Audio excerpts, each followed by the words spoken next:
ஆகாயத்து பட்சிகளை நீங்கள் கவனித்து பாருங்கள், அவைகளையும் இந்த ஆண்டவர் பிழைப்பூட்டுகிறார் அப்படின்னு சொல்லி ஆண்டவர் சொல்றாரு. ஆகாயத்து பட்சியை நீங்க பாருங்க, அது எங்கேயாவது போய் கவலைப்படுதா? அவைகளையும் நான் பிழைப்பூட்டுகிறேன். அப்ப ஏன் நீங்க கவலைப்படுறீங்க? இந்த ஆகாயத்து பட்சியை ஆண்டவர் ஒப்பிட்டு சொல்றாரு. ஒருவேளை ஒரு ஆகாயத்து பட்சி ஒரு 100 கிராம் ஒரு வேளைக்கு சாப்பாடு சாப்பிடும்.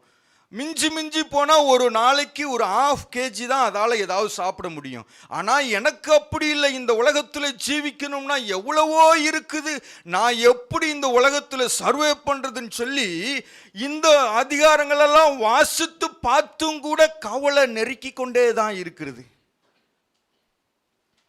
இப்படி கவலைப்பட்டுக்கிட்டு இருக்கிறதுனால நம்மளால் ஒன்றுமே செய்ய முடியாது. உங்களால் ஒன்றுமே செய்ய முடியாது.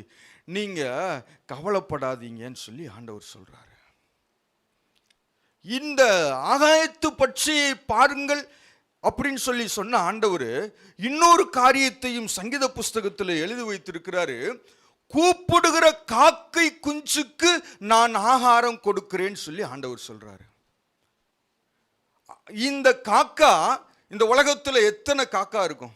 இந்த உலகத்தில் இருக்கிற காக்காலாம் கூப்பிடுது, எனக்கு ஆகாரம் வேண்டும் ஆண்டவரேன்னு சொல்லி தன்னை உருவாக்கின ஆண்டவரை பார்த்து கூப்பிடும் பொழுது அந்த காக்காவுக்கு கூட ஆண்டவர் ஆகாரத்தை கொடுக்கிறாராம்.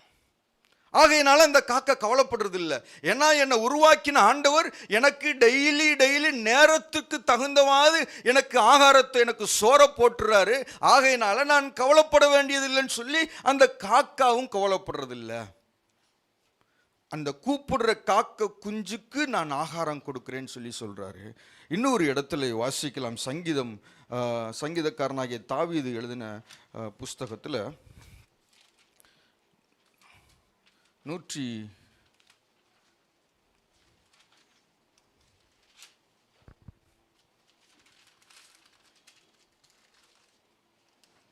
104வது அதிகாரம் 26வது வசனத்தை வாசிக்கலாம்.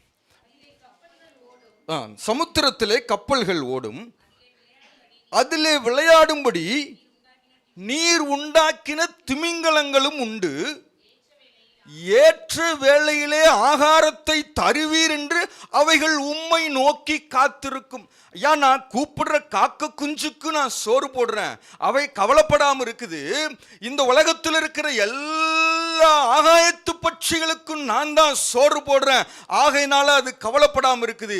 இன்னும் எக்ஸ்ட்ரா உங்களுக்கு நான் சொல்றேன், நீங்க கவலைப்படாம இருக்கணும்ன்றதுக்கு நான் படைத்ததான இந்த சமுத்திரத்தில் அநேக திமிங்கலங்கள் இருக்குதுப்பா, அவைகளுக்கும் நான் தான் சோறு போடுறேன். ஒரு திமிங்கலம் ஒரு வேளைக்கு சாப்பிட்ற சாப்பாடு எவ்வளவு தெரியுமா? 16,000 கிலோ ஒரு திமிங்கலம் சாப்பிடுதான் ஒரு வேளைக்கு. அப்போ இந்த சமுத்திரத்தில் எல்லாவற்றையும் கணக்கிட்டு பார்த்தால் எத்தனை திமிங்கலம் இருக்கும்?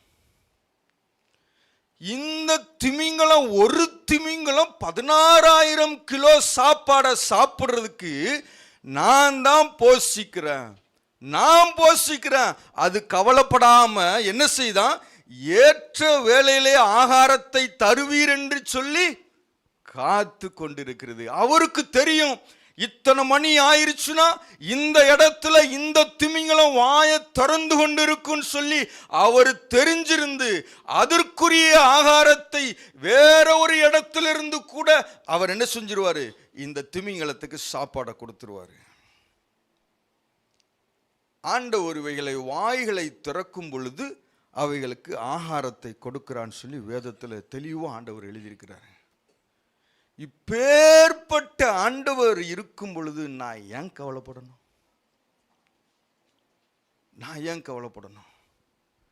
என்னை போஷிக்கிறதற்கு, என்னை நடத்துறதற்கு இவ்வளோ பெரிய ஆண்டவர் இருக்கிறார். இந்த திமிங்கலத்துக்கு சாப்பாடு போடுறவர் எனக்கு போட மாட்டாரா? நான் ஏன் கவலைப்படணும்?